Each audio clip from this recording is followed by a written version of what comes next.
The next morning. Hi guys, good morning, magtatanghali na. At ngayon ay panibagong journey na naman kung saan naman kami pupunta. Ang unang plano, dapat ay pupunta naman kami ngayon sa ilog kasi hindi natuloy yung plano naman mag-ilog kahapon.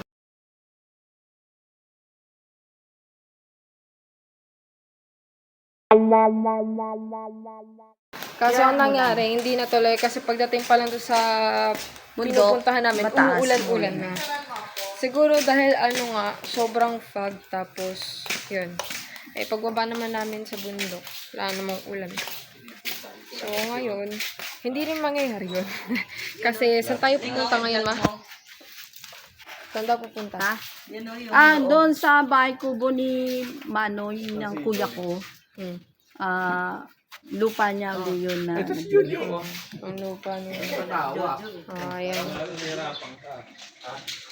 Kasi marami ng lupa ang lolo, ang tiyuhin ko. 3 hektarya to, di ko na kayo lilibutin dito. At yung iba naman kasi rito sa lupa niya, yun hindi pa naayos. Pero may bato. Yun nga lang kasi baka may ahas. Yun lang. A few moments later. Ayan yan, paalis na kami. Iba naman yung gagamitin yung sasakyan. Nandito yung mga DepEd official. Noong nakaraan, gamit nila yung Mirage, itim.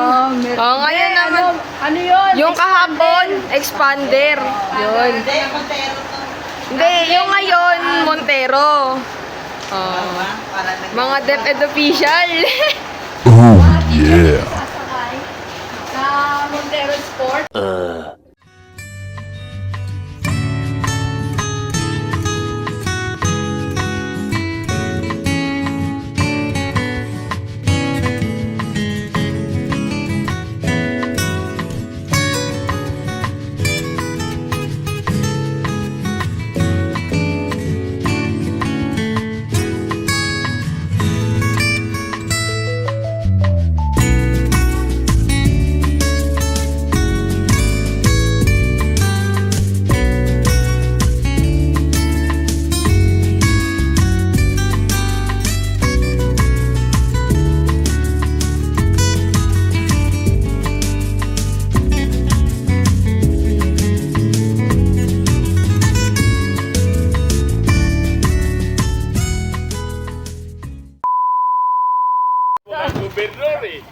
Sabi ni Colin Mac, mga DepEd official kami dito.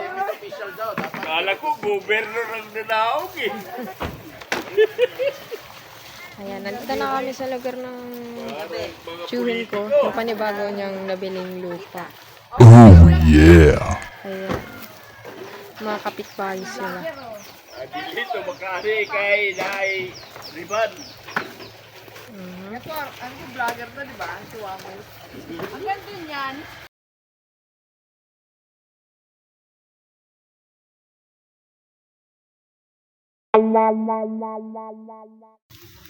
Ito na kami. Yan. Paggawa siya ng parang tent namin. Bye-bye. See you. Bibigyan ako, sa 20 rin yata, binigyan.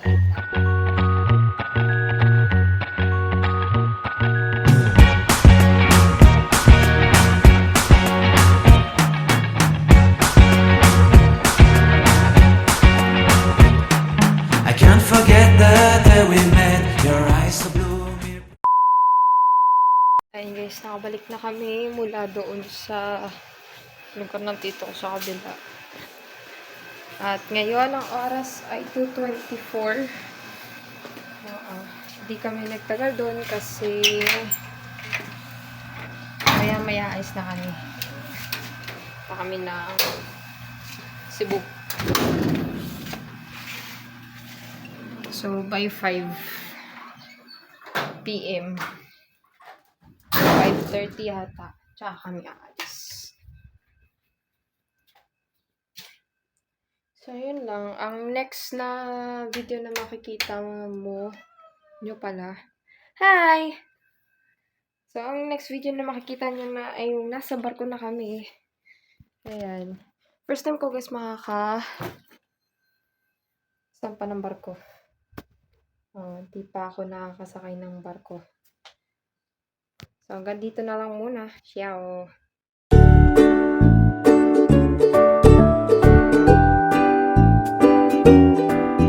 Later. Hi guys, nandito na kami ngayon sa loob ng barko. Pakiramdam ko hindi siya gumagalaw. Kaya pupunta kami sa taas. Para masigurado kung gumagalaw ba talaga yung barko. Chares. Lalusot pa tayo dyan. A few moments later.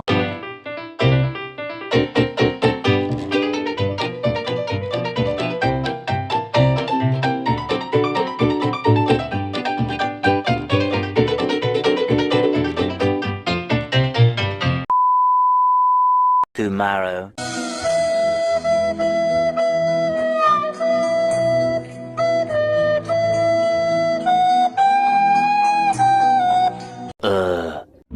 Hi! Easy. Di kami natulog. Di natulog. Di natulog na dito lang ko. Tulog naman ako. Di ako makatulog. Lapit na tayo sa Cebu. Paputol-putol yung tulog ko. Lagi ako man naririnig na batang parang ano. Alam mo yung sa estudyante ni ano? Dun sa Kids Art yung mga ganon, mayat maya. Bawat 2 oras yata gumaganon siya. May bata na ano, iyak na iyak. Kala ko nga pusa yun. Malapit na kami.